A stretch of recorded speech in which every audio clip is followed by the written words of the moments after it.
के अनुयायी हैं। आत्मा, परमात्मा और ब्रह्म एक दूसरे के पर्याय हैं। आप कौन हैं? शाश्वत धर्म के उपासक। शाश्वत कौन है? आत्मा।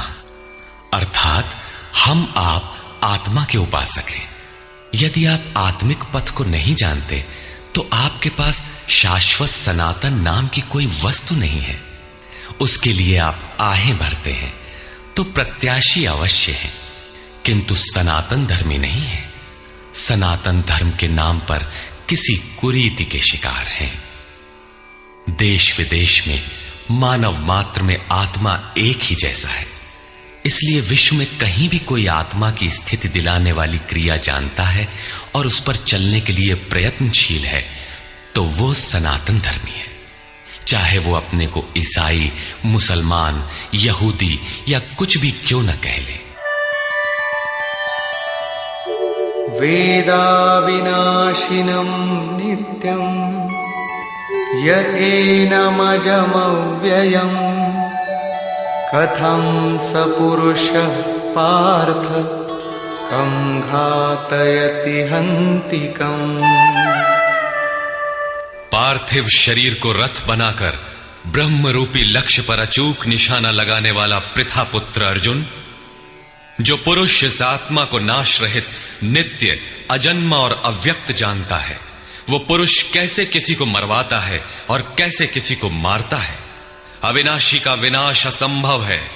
अजन्मा जन्म नहीं लेता, अतः शरीर के लिए शोक नहीं करना चाहिए। इसी को उदाहरण से स्पष्ट करते हैं।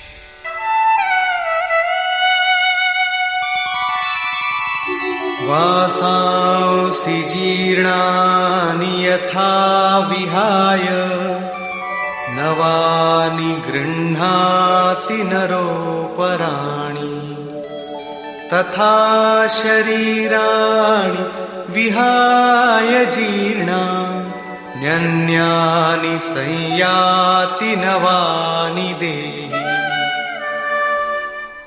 जैसे मनुष्य जीर्णानि वासांसि, जीर्ण शीर्ण पुराने वस्त्रों को त्याग कर नए वस्त्रों को ग्रहण करता है, ठीक वैसे ही ये जीवात्मा पुराने शरीरों को त्याग कर दूसरे नए शरीरों को धारण करता है।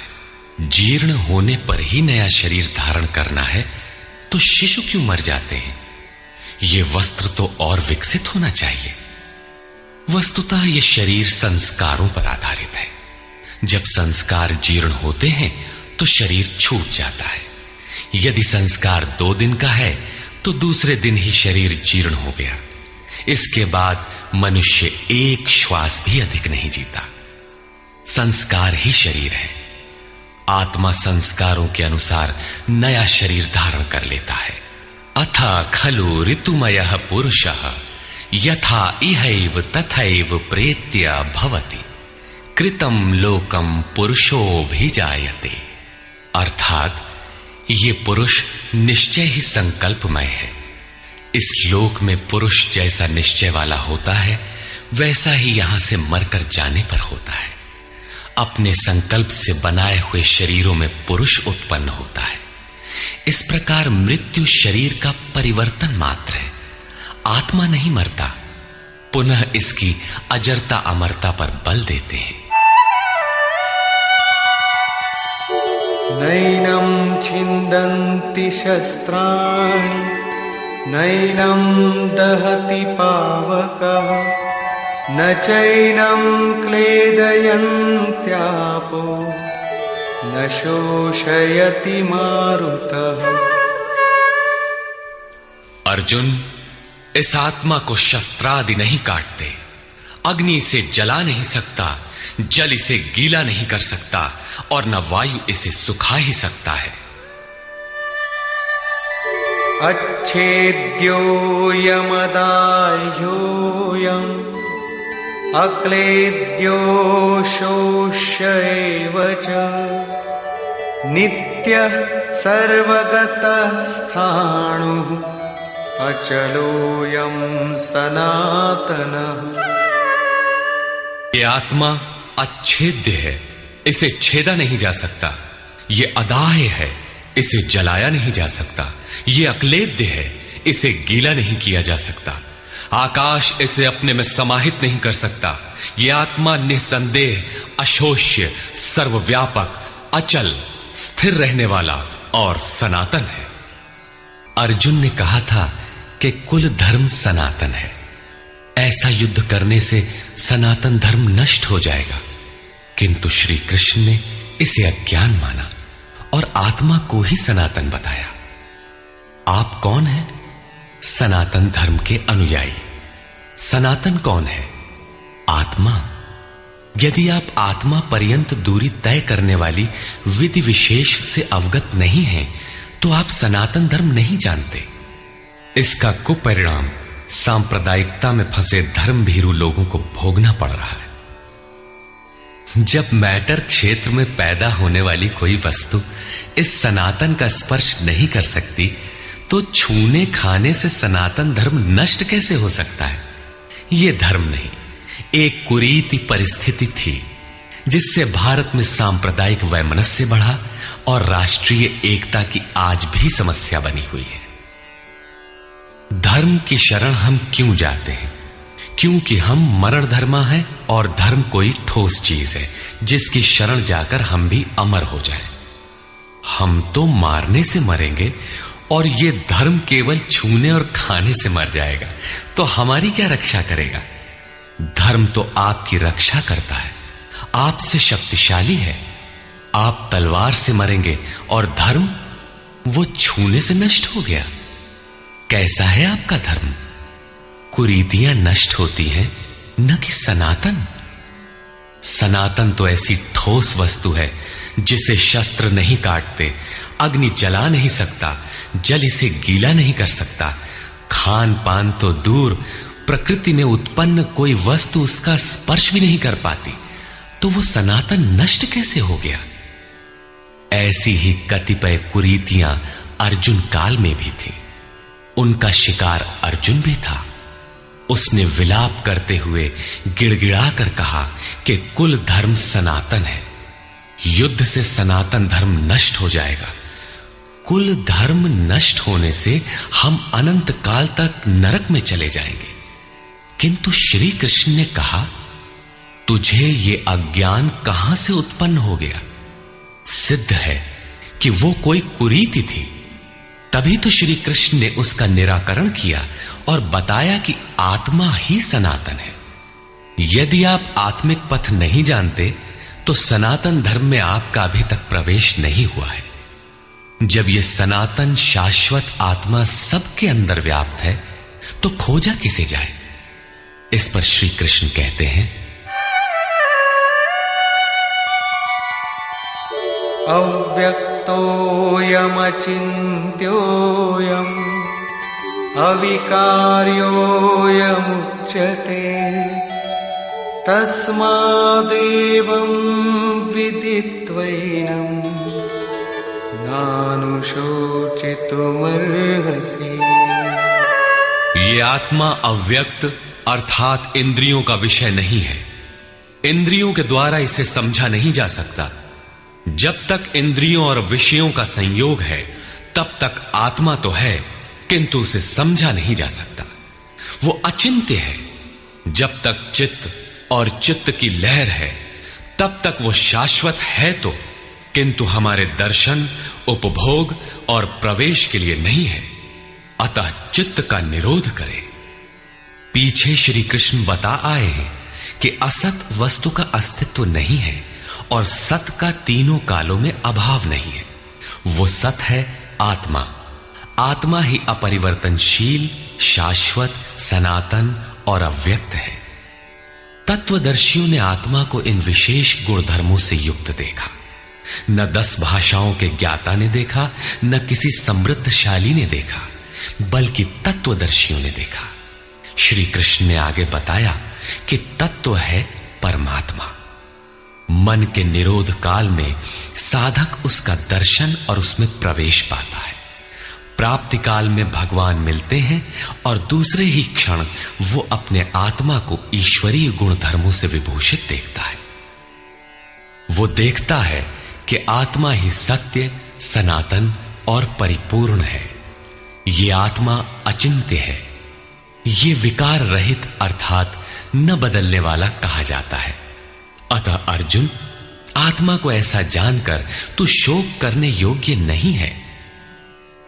अब श्री कृष्ण अर्जुन के विचारों में विरोधाभास दिखाते हैं, जो सामान्य तर्क है।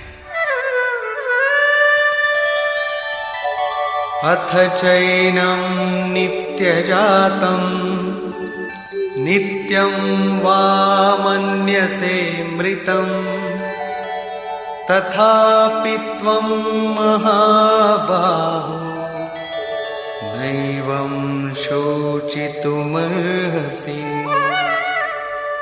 यदि तू इसे सदैव जन्मने वाला और सदा मरने वाला माने, तब भी तुझे शोक नहीं करना चाहिए, क्योंकि जातस्य हि ध्रुवो मृत्युः ध्रुवं जन्म मृतस्य च तस्मादपरिहार्येऽर्थे न त्वं शोचितुमर्हसि।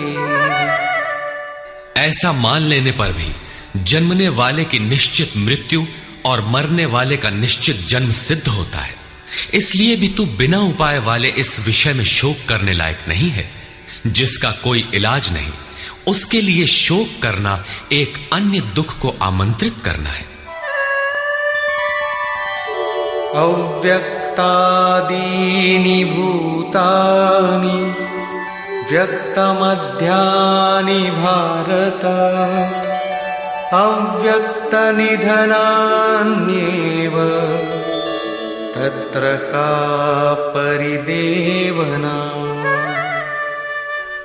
अर्जुन, संपूर्ण प्राणी जन्म से पहले बिना शरीर वाले और मरने के बाद भी बिना शरीर वाले हैं। जन्म के पूर्व और पश्चात भी दिखाई नहीं पड़ते, केवल जन्म मृत्यु के बीच में ही शरीर धारण किए हुए दिखाई देते हैं। अतः इस परिवर्तन के लिए व्यर्थ की चिंता क्यों करते हो? इस आत्मा को देखता कौन है? इस पर कहते हैं,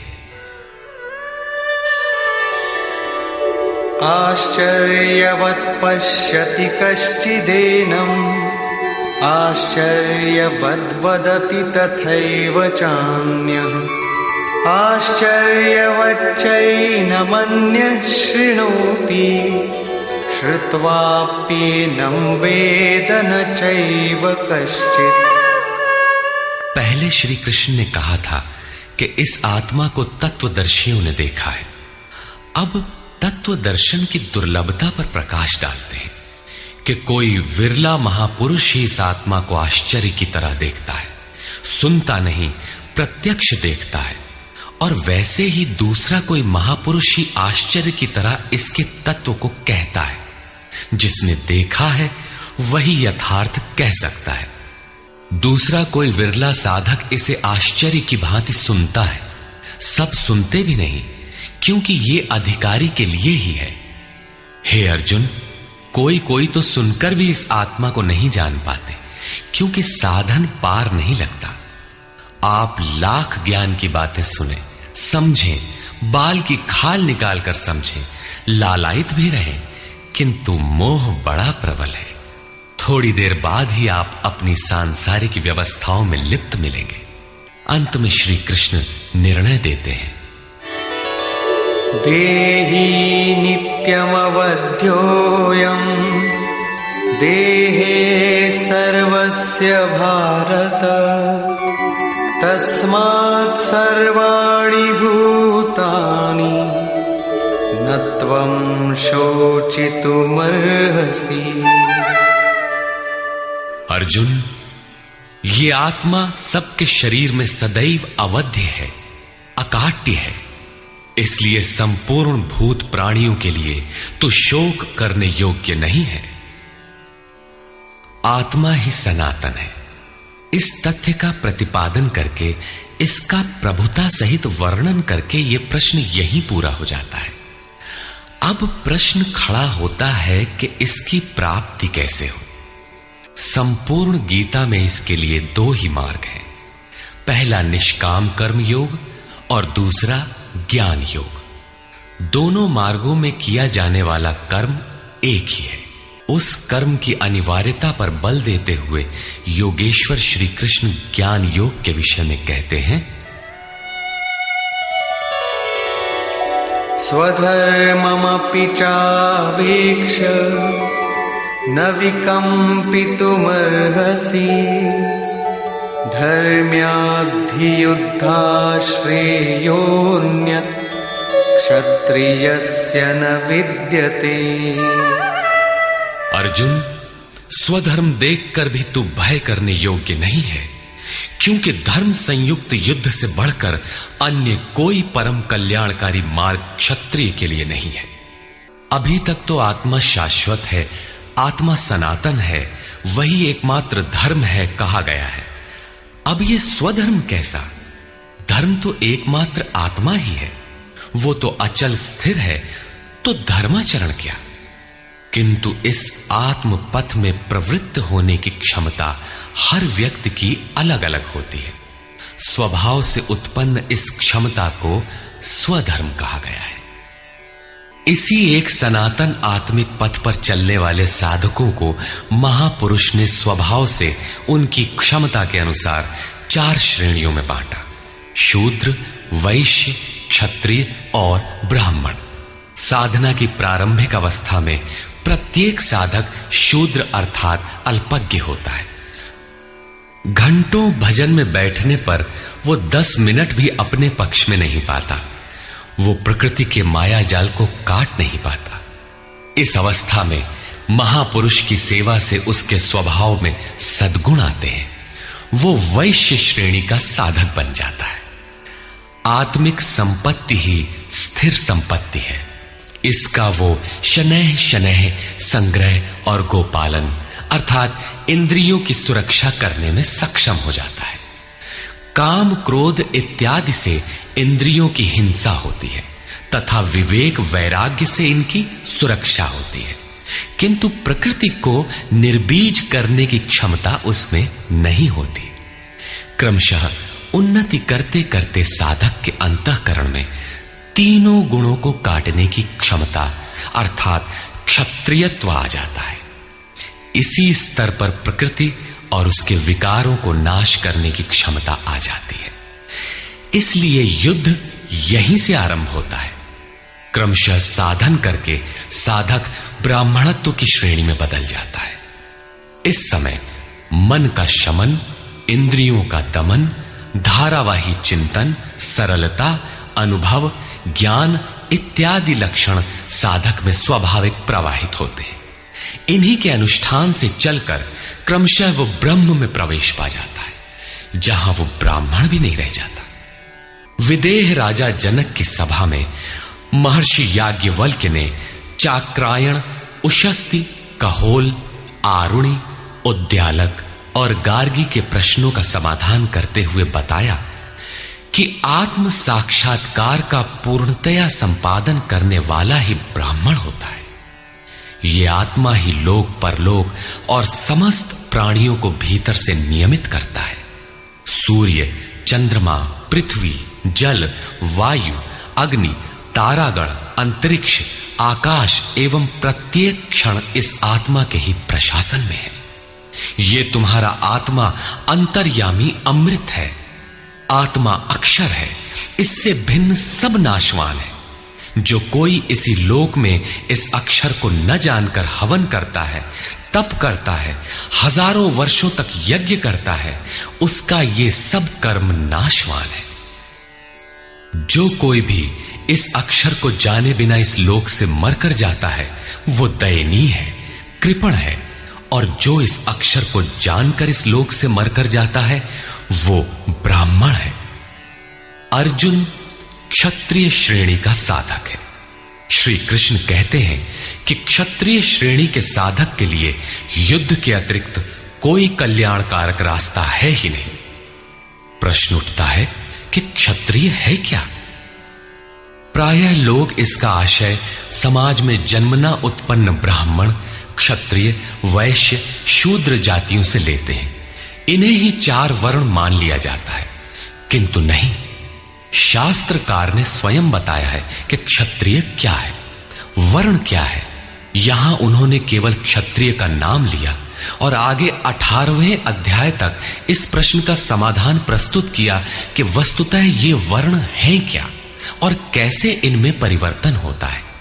श्री कृष्ण ने कहा, चातुर्वर्ण्यम मया सृष्टम, 4 वर्णों की सृष्टि मैंने की, तो क्या मनुष्यों को बांटा? श्री कृष्ण कहते हैं कि नहीं, गुण कर्म विभागशः, गुणों के माध्यम से कर्म को 4 भागों में बांटा। यह देखना है कि वो कर्म क्या है जिसे बांटा गया। गुण परिवर्तनशील है। साधना की उचित प्रक्रिया द्वारा तामसी से राजसी और राजसी से सात्विक गुणों में प्रवेश मिलता जाता है। अंततः ब्राह्मण स्वभाव बन जाता है। उस समय ब्रह्म में प्रवेश दिला देने वाली सारी योग्यताएं उस साधक में रहती हैं। वर्ण संबंधी प्रश्न यहां से आरंभ होकर 18वें अध्याय में जाकर पूर्ण होता है। श्री कृष्ण की मान्यता है, श्रेयान् स्वधर्मो विगुणः परधर्मात् स्वनुष्ठितात्। स्वभाव से उत्पन्न इस धर्म में प्रवृत्त होने की क्षमता जिस स्तर की हो, भले ही वो गुण रहित शूद्र श्रेणी की हो, तब भी परम कल्याण करती है, क्योंकि आप क्रमशः वहीं से उत्थान करते हैं। उससे ऊपर वालों की नकल करके साधक नष्ट हो जाता है। अर्जुन क्षत्रिय श्रेणी का साधक था, इसलिए श्री कृष्ण कहते हैं कि अर्जुन, अपने स्वभाव से उत्पन्न योग्यता को देखकर, इस युद्ध में प्रवृत्त होने की अपनी क्षमता को देखकर भी तू भय करने योग्य नहीं है। इससे बढ़कर दूसरा कोई कल्याणकारी कार्य क्षत्रिय के लिए नहीं। इसी पर प्रकाश डालते हुए पुनः योगेश्वर कहते हैं, यदृच्छया चोपपन्नम स्वर्गद्वारमपावृतम सुखिनः क्षत्रियाः पार्थ लभन्ते युद्धमीदृशम्। पार्थिव शरीर को ही रथ बनाकर अचूक लक्ष्यवेदी अर्जुन, स्वतः प्राप्त स्वर्ग के खुले हुए द्वार रूपी इस युद्ध को भाग्यवान क्षत्रिय ही प्राप्त करते हैं। क्षत्रिय श्रेणी के साधक में तीनों गुणों को काट देने की क्षमता रहती है। उसके लिए स्वर्ग का द्वार खुला है, क्योंकि उसमें दैवी संपद पूर्णता अर्जित रहती है। स्वर्ग में विचरने की उसमें क्षमता रहती है। यही खुला हुआ स्वर्ग का द्वार है। क्षेत्र क्षेत्रज्ञ के इस युद्ध को भाग्यवान क्षत्रिय ही पाते हैं, क्योंकि उनमें ही संघर्ष की क्षमता है। दुनिया में लड़ाइयां होती हैं, विश्व सिमट कर लड़ता है, प्रत्येक जाति लड़ती है, किंतु शाश्वत विजय जीतने वाले को भी नहीं मिलती। ये तो बदले हैं। जो जिसको जितना दबाता है, कालांतर में उसे भी उतना ही दबना पड़ता है। ये कैसी विजय है जिसमें इंद्रियों को सुखाने वाला शोक बना ही रहता है, अंत में शरीर भी नष्ट हो जाता है। वास्तविक संघर्ष तो क्षेत्र और क्षेत्रज्ञ का है, जिसमें एक बार विजय हो जाने पर प्रकृति का सदा के लिए निरोध और परम पुरुष परमात्मा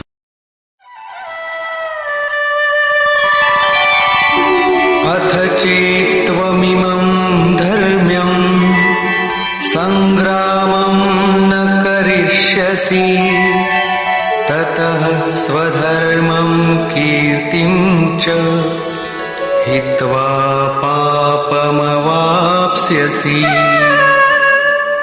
और यदि तू इस धर्मयुक्त संग्राम अर्थात शाश्वत सनातन परम धर्म परमात्मा में प्रवेश दिलाने वाला धर्म युद्ध नहीं करेगा, तो स्वधर्म अर्थात स्वभाव से उत्पन्न संघर्ष करने की क्षमता, क्रिया में प्रवृत्त होने की क्षमता को खोकर पाप अर्थात आवागमन और अपकीर्ति को प्राप्त होगा। अपकीर्ति पर प्रकाश डालते हैं।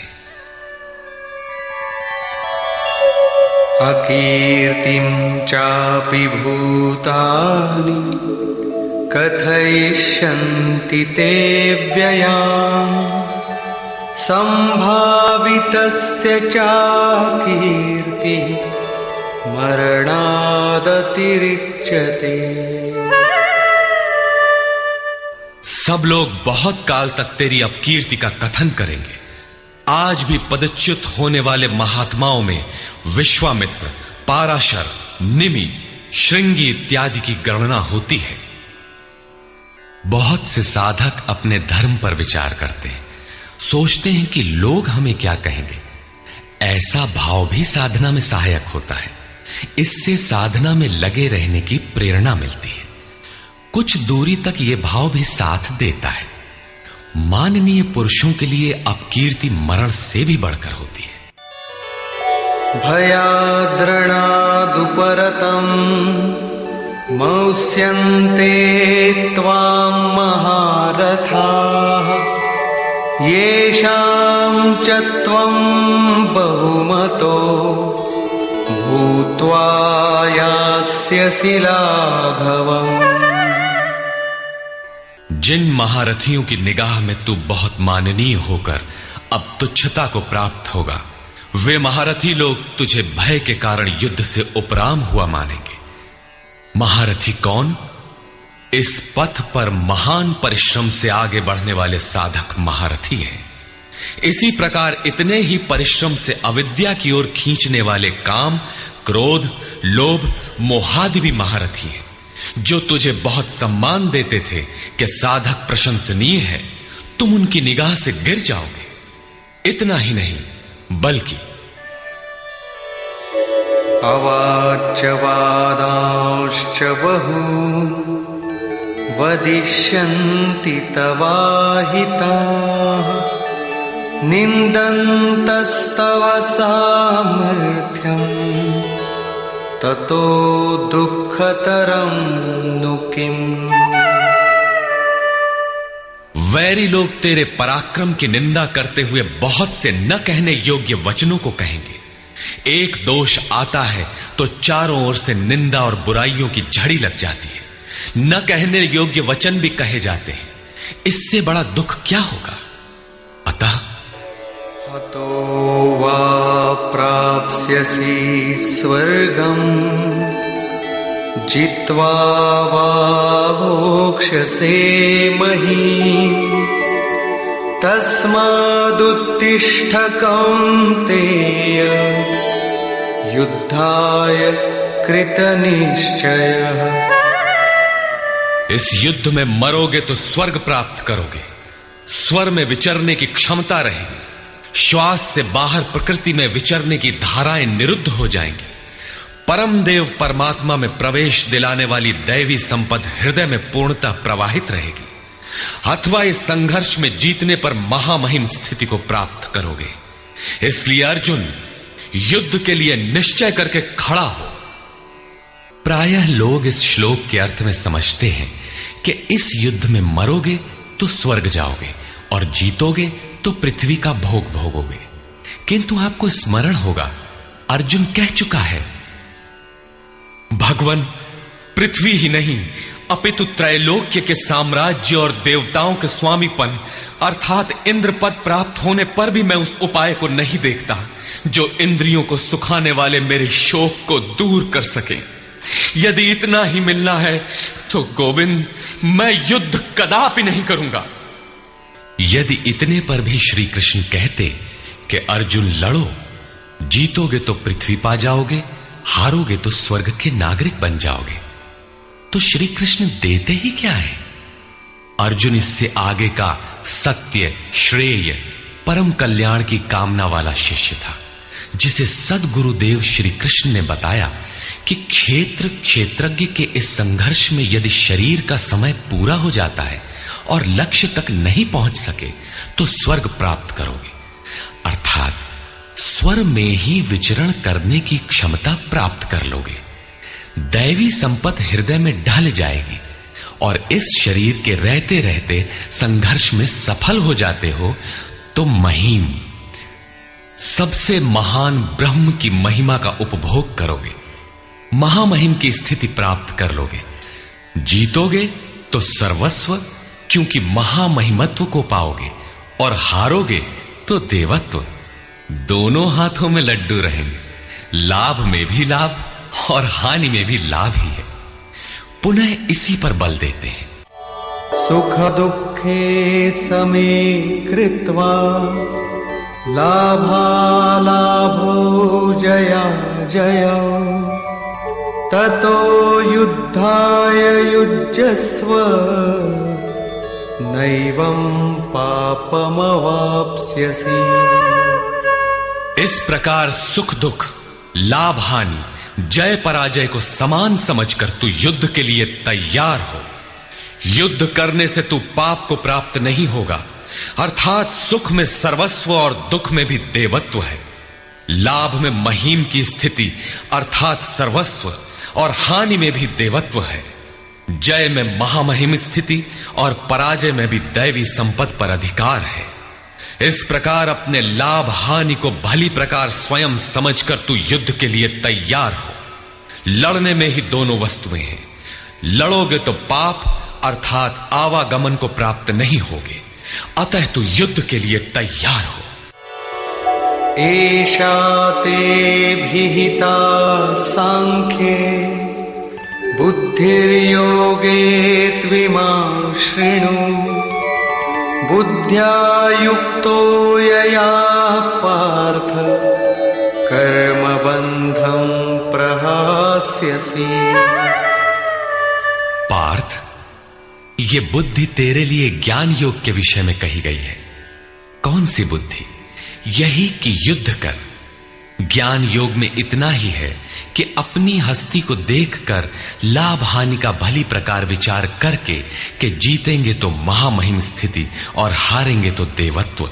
जय में सर्वस्व और पराजय में भी देवत्व। दोनों तरह लाभ है। युद्ध नहीं करेंगे तो सभी हमें बुरा कहेंगे, भय से उपराम हुआ मानेंगे, अपकीर्ति होगी। इस प्रकार अपने अस्तित्व को सामने रखकर स्वयं विचार कर युद्ध में अग्रसर होना ही ज्ञान योग है।